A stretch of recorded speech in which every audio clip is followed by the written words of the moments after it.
under content. Cleaning up the injury on the face. The healing brush is a really cool tool. It used to be back in the day that we would use the clone stamp tool. With the clone stamp tool, I can say, all right, I want to copy this. So I would hold down the Option key, make a selection of the area I want to copy, and then at that point, I can start working with it. And you can see now that I'm actually a fairly wise person despite what this injury shows. And I have a third eye. This is what I use to keep an eye on you. So when you're surfing Facebook in class and things like that, this picture demonstrates I know. I have that magical third eye that can see through all of your screens and know what's going on inside your head, which is kind of creepy. Now, again, to define the source point, hold down the Option key. I can click and then start drawing. And it used to be you wouldn't see what was there, but now they modified how the tool works so that we go with a little bigger brush. So hold down Option or Alt, click, but now it gives you the preview of what it's going to clone, which is really handy. It used to just give you a brush shape, just that circle you see, but now it shows you what it's going to put there, which is really cool because now it can go, hey, look, I have yet one more eyeball. And if I redefine that spot again. Okay, this is just getting kind of creepy, dude. I like it. Back in the day, we would have used clone stamp to try and get rid of this, because if I use, say, the eyedropper, if I can find my eyedropper here, eyedropper, there we go. If I use my eyedropper, and if I go, okay, I want to get rid of this, I could say, select that spot right there, go grab my paintbrush tool, and now I could paint with this color, and yeah, it's not bad, but if I zoom in, what you will notice is that anywhere there's skin, there's a lot of variety, very subtle changes. There's texture in the image. Where I painted, there's no texture anymore, it's flat color. So painting with flat color looks like flat color. It doesn't work well when you're working over the picture. So we need to go back a little bit here. So I'm going to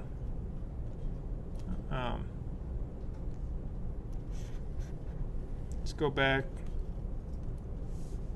So if I want to get rid of that spot on the face, it's easier, instead of using the brush with a sampled color, clone stamp would work where I could define and go, okay, that's pretty close to what I need, that skin color there. And then shrink my brush down a little bit. I'm using the square bracket keys to make it go. And now I can paint, and it puts that, but again, it left a spot. It's not working great. So what works better typically is to use the healing brush. The healing brush compares the spot you're over with areas around it, and it does its best guess of how to get rid of something. And it works best with small strokes. And there I need a little smaller brush to get through.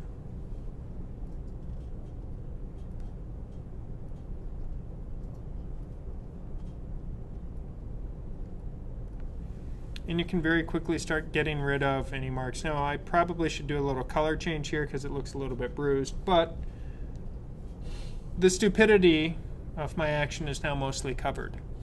So when you see a photograph, know that photographs lie because they can be completely photoshopped and will hide the truth from you. And that isn't a big deal unless you're into photojournalism, where we're expecting your photos to be relatively truthful. At that point, it does matter. A number of journalists have gotten in trouble for photoshopping their pictures to make them just a little bit edgier, a little more dramatic, and richer to look at. And a lot of marketing and advertising people have gotten in trouble for bad Photoshop experiences as well. So let's try to avoid that as part of it. So the healing brush is really cool. The clone stamp is really fun for making super disturbing, creepy images so you can get that third magical eye occurring. And you can have lots of fun with it. Again, use your Photoshop skills for good, not for evil, but take friends and family modify pictures and post it on Facebook with real subtle changes and just make then people start to doubt their sanity. Not that I'm advocating that, but you could have fun with it. It's a good plan when you're working on something and doing destructive editing is to duplicate the layer you're working on so that you have a backup to work with. Notice it now says copy. And I just took the layer and I dragged the layer in my layer palette down to the add a layer icon, the one next to the small garbage can at the bottom in the layers palette. It adds a new layer. Now this new layer I can work on, and if it turns out bad I can throw it away and I can go get a copy again. So I don't have to rely on just having the history palette. It can be a nicer way of working at times. So with this, we're going to take a look at the liquify tool, which is another one of our destructive editing tools that we can work with. The liquify tool effectively turns everything into silly putty, so you can just have all kinds of fun with it. And wow, you know, it's ugly. Holding down Option and Cancel becomes Reset, so I can quickly get back. What's more fun is to do things like, let's say, I'll go with a little smaller brush here. Let's say I am going to be going to an anime convention and want to get a good photo to use before I go. Well, we know that anime characters have these really, really kind of creepy, surreal big eyes, so we can go with that. Often anime characters do have a smaller nose as well, so I can start, you know, shrinking things down a little bit here. Well, I can get the Michael Jackson look as well if I want, but I don't want to go quite that pointy. So we'll just go for a little smaller. And maybe I pull, I want to shrink my mouth down a little bit here too. So we can have a lot of fun with it. Now I'll go a little bigger on the eyes so it... And maybe it's, you know, there's some World of Warcraft stuff going on there too, so I might need to start to pull the ears out a little bit. Oh, you look like Dobby or something. So I can, and if I wanted, I could tighten up around the neck a little bit, clean things up, and have some fun. And we can see kind of before, after. Now, just imagine if you don't go quite so extreme and you just do it just moderately, just a little bit of work like this, real subtle to, you know, your friends' pictures on Facebook, and just do some nice changes, and you upload the pictures from the weekend where, you know, it's just a little bit off, and then they start, you know, looking, they're like, do I really look like that? Could be fun.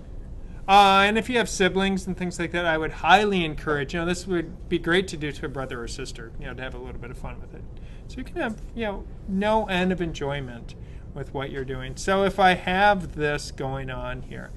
Now, the liquify is destructive editing, so I've modified the pixels, so it's not like I'm going back. But the good part, though, is I worked with the pixels, so it's not, again, like I painted with flat color, but instead the work that I did involved the actual pixels in the image, so we can see the pixels that are there. It still maintains all of that texture of the photo, and that's what's really important here, is maintaining that texture as part of it. Now, we did watch You Suck at Photoshop at the end last week, and there were some amusing parts in it, and I had some conversations with some folks about, hey, how did he do that, especially at the very end when he blew up the world, dropped a slow nuke in there and stuff like that. So I've brought some fire in, and we'll play with that. But the first thing that, well, we'll bring in some fire, and then I'll color it. So I grabbed a picture off the internet, and I scribbled out its information. So this is for classroom demonstration purposes only. This is not a legitimate picture I could use in a project because it was watermarked from somewhere else. I just kind of obscured some of that. But as we look at having the picture here, the black background's kind of in the way. But there's a cool thing in Photoshop called layer blending modes. So if I go to my fire layer, and if I click under normal, I'll see that I have a whole bunch of options on my layer blending modes here. And I can choose how I want the color information with one layer to blend with the information on the next layer. So I could say multiply, and then it adds the information together, and you can see where, you know, I'm kind of like in the flames. It's kind of cool. But the black's in the way. So if I had fire with no background, that would work really well, and that'd be kind of neat. So we have different options we can choose here. We can choose color burn, and I can choose lighten, where we can now see how the fire shows through, but where it's over the shirt now that I got really light. I can choose screen, which is using lighten and some other effects. I might also choose overlay.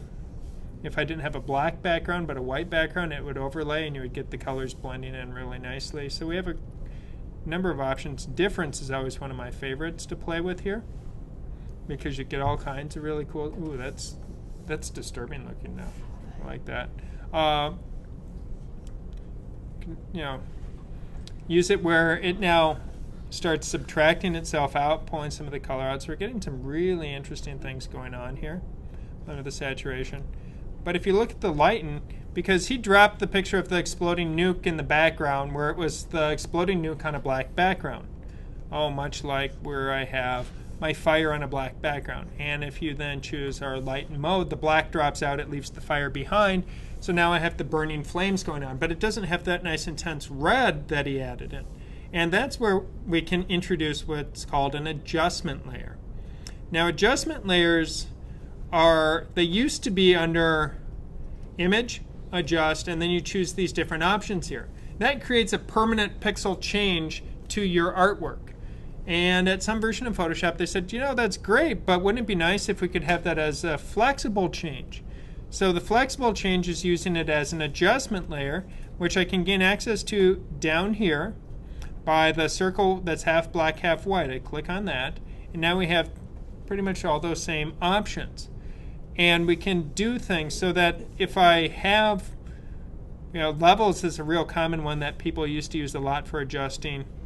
So you can make your darks darker. Ooh, that's kind of fun. Ooh, I'm digging that. Now that's taking all the gray tones, so the midtones in the image, and making them lighter or making them darker. I can now say I compress my image so I have less dynamic range, because here my image is at its fullest range. If I want to compress my darks, so we can see we're having less range in my darks. Here with the lights, I have less range within the lights, and we get a much more dramatic image. Disadvantage of doing that is you reduce the range of colors within an image, so it can be damaging. We can do that individually to our individual color channels. I'll save that operation for your Photoshop teacher. A lot of people, instead of using levels as an adjustment, you use curves, which affords you a little bit more option and flexibility, because then you can tweak it. It's not just pulling black, white, and gray sliders, but now we can actually have variations within it to subset some of the colors we're adjusting without having to make selections first. But curves is effectively levels on steroids. So it's a nice way of working. Again, I'm not going to use that right now. So curves are like the graduate level of levels. So if you like levels, learn curves, because they're that much more powerful than levels. But levels can be the fastest when you just need to quick take your kind of mid-light tones and just drop them out, because you want mid-light and light to all become the same. Boom, done. It's really fast using levels. Through using digital cameras, we have an option for exposure. That used to be a feature that was only part of working with raw digital files, but now we can do that here. So we can adjust exposure compensations as part of it. Probably, you know, so like underexposed, overexposed. So you can do those things that previously were only part of if you used the raw digital camera workflow. And if you don't have a camera that does RAW, then you don't have to worry about that anyway for what the RAW workflow is. But RAW is really cool. But the one that was used in USEC at Photoshop is hue saturation. Hue saturation allows you to tweak your image so you can make it more saturated, less saturated. It's kind of fun when it becomes super less saturated, or maybe not quite that much. We can do a basic light darkness option. And we can tweak how the colors are mapping on here. so we can do adjustments. Effectively, that's offsetting the color. So what was green becomes blue, what was yellow becomes green, red becomes orange. So you're offsetting and choosing how much you want those colors to offset. So it's like taking colors and just shifting them down the line. That's what that part does. But what's more fun about it here, I think, is this is what I'm looking for. Colorize. Colorize is the most abused part of hue, saturation, adjustment layers out there. I mean, and I'm responsible for a lot of that abuse. So let's see. Oh, he made it more saturated.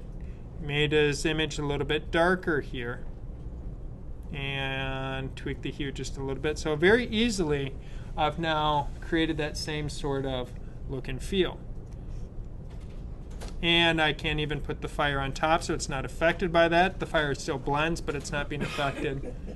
So can have a lot. Yeah, I probably need some horns or something to go with this whole thing, and we can put it in.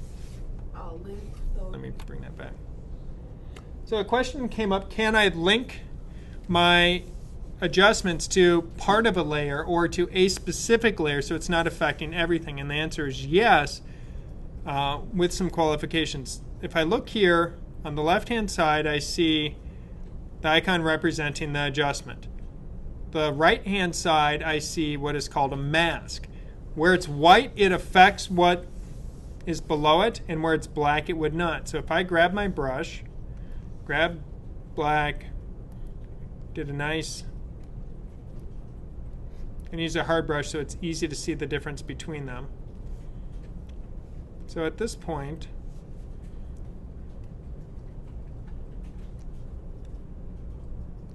so it's now not affecting my eyes. And if I look here, I can see up close,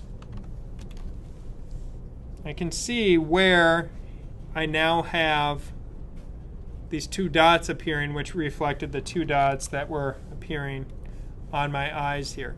So if I were to scribble in the sky, we would see those marks occurring up there as well.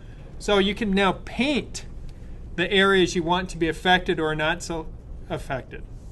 I'm going to throw that layer out and make a new one by first just making a selection. I'll just use the lasso tool.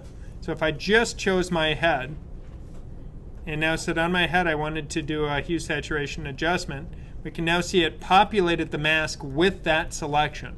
So it's only going to affect that. Now I can just colorize, boom, boom. So it's an extremely versatile option. And the best part is this mask is completely adjustable. So if I go grab my eraser tool and erase, I can erase. If I grab my paintbrush tool, I can add back, and we can see the mask is its artwork is changing as I do that, and that's affecting the area that is displayed in the mask. So it's a really versatile option, and the best part is it's flexible because I can always change my settings. I can always change my mask. So I can keep going back. It's non-destructive editing, and that's where the real power comes through.